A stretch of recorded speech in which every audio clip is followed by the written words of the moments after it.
50 cosas que hay que saber sobre ética, por Ben Dupré. Capítulo 2. El mandato divino. La gran mayoría de personas que han vivido ahora y en el pasado han creído que los seres humanos son producto de la creación divina. Los detalles de la conexión entre la criatura y el creador difieren de una religión a otra, pero normalmente se da por supuesto algo parecido a una relación que se asemeja a la de un padre con su hijo. Y tal y como la mayoría de nosotros estaría de acuerdo en afirmar que los padres deberían guiar el comportamiento de su hijo, del mismo modo, nuestro comportamiento como humanos, o eso creen los creyentes, debería estar dirigido por la voluntad de Dios o los dioses. Concretamente, las tres religiones, el judaísmo, cristianismo e islamismo, afirman que la moral debe basarse en el mandato divino.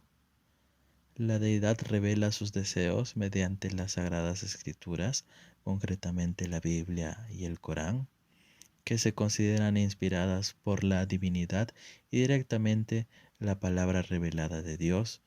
Por tanto, según esta visión, un pensamiento o un hecho está bien o mal porque Dios ha ordenado que sea así.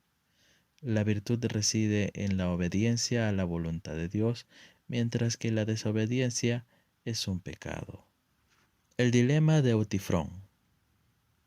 Los códigos morales basados en el mandato divino pueden estar ampliamente aceptados, pero ello no implica que se enfrenten a ciertas dificultades. La más fundamental es la existencia de Dios. ¿Realmente hay una deidad que promulgue órdenes? Esta cuestión es tal vez la más difícil de resolver, pero a pesar de ello, las partes enfrentadas, los creyentes por un lado y los no creyentes por el otro, llegan con diferentes armas, la fe y la razón. Incluso dejan de lado la cuestión más básica. Hay otro problema significativo. El primero en plantearlo fue el filósofo griego Platón, hace unos 2400 años, en su diálogo Eutifrón. Supongamos que los mandatos morales pueden identificarse con órdenes divinas. ¿Lo que es bueno porque Dios lo ordena? ¿O Dios lo ordena porque es bueno? Si nos decantamos por el primer caso, claramente las preferencias de Dios podrían haber sido diferentes. Dios podría haber ordenado, por ejemplo, el asesinato de inocentes, si hubiera creído que esa matanza era moralmente correcta, solo porque Dios lo decía. De hecho, en el Antiguo Testamento, el patriarca Abraham parece haber aceptado precisamente esta visión al decidir que era correcto sacrificar a su joven hijo Isaac. Según esta lectura, la moralidad se reduce a poco más que a la obediencia a una autoridad arbitraria. ¿Funciona la alternativa mejor? Lo cierto es que no. Si Dios ordena lo que es bueno porque es bueno, claramente esa bondad es independiente de Dios. En ese caso, Dios se limitaría a ser poco más que un intermediario. En principio, por tanto, podríamos actuar por nuestra propia cuenta e ir directamente a la fuente moral o a la norma, sin ayuda de Dios.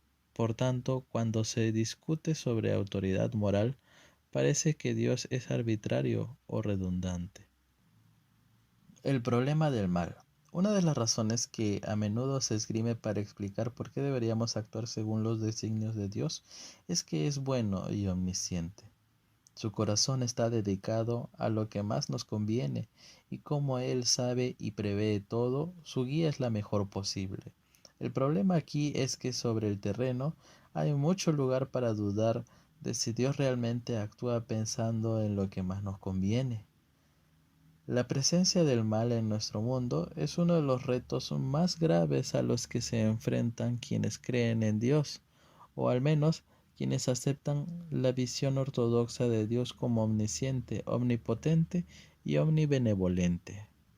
¿Acaso el horrible catálogo de dolor y sufrimiento del mundo, hambre, asesinatos, terremotos y epidemias, ¿no resulta difícil de reconciliar con la existencia de un Dios todopoderoso, sabio y benevolente? ¿Cómo puede existir semejante maldad al mismo tiempo que un Dios que, por definición, tiene la capacidad de acabar con ella? El jefe caprichoso. Una gran dificultad que presenta la teoría del mandato divino de la ética es que la voluntad de Dios, tal y como se revela mediante numerosos textos religiosos, contiene muchos mensajes que son o bien desagradables o directamente contradictorios. Tales conflictos ocurren tanto entre las religiones como dentro de ellas. Por tomar un ejemplo célebre, la Biblia Levítico 20:13 afirma: cometen una abominación y se merecen la muerte. La recomendación de que los homosexuales sexualmente activos deberían ser ejecutados, además de ser aborrecible por sí misma, contradice el mandato de no matar que se encuentra en otras partes de la Biblia, incluido por supuesto en los 10 mandamientos. Como mínimo, es un reto usar las visiones conocidas de Dios para construir un sistema moral aceptable y coherente. Expulsar a la ramera del diablo. Es difícil refutar la conclusión de Platón, pero teólogos y filósofos han respondido a ella de formas diferentes. Una respuesta teológica insiste en que Dios es bueno y por tanto nunca ordenaría nada malo.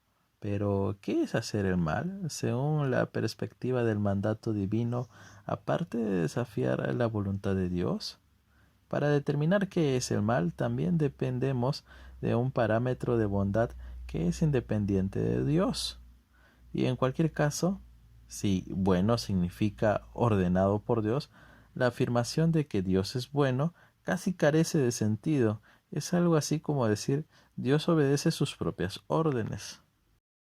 La respuesta más contundente al dilema de Platón es la que dio Martín Lutero, líder de la Reforma Protestante del siglo XVI, que insistía en que el bien es en realidad lo que Dios ordene y en que su voluntad no puede justificarse ni explicarse según ningún otro parámetro independiente de bondad.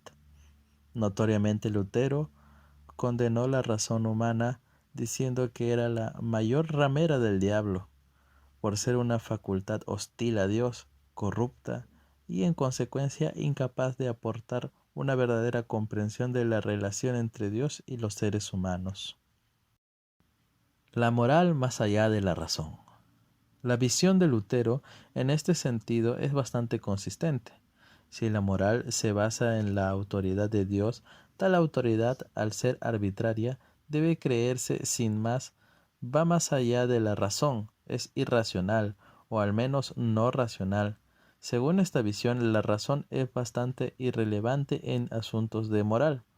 No hay base para el debate moral ni para argumento alguno, y por supuesto tampoco lo hay para la filosofía moral.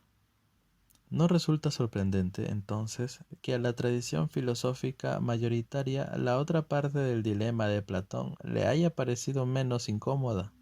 Aunque la mayoría de filósofos anteriores al siglo XX creía en Dios o en los dioses, o al menos afirmaba hacerlo, la creencia religiosa no ha desempeñado un papel fundacional o indispensable en el amplio abanico de visiones éticas presentadas.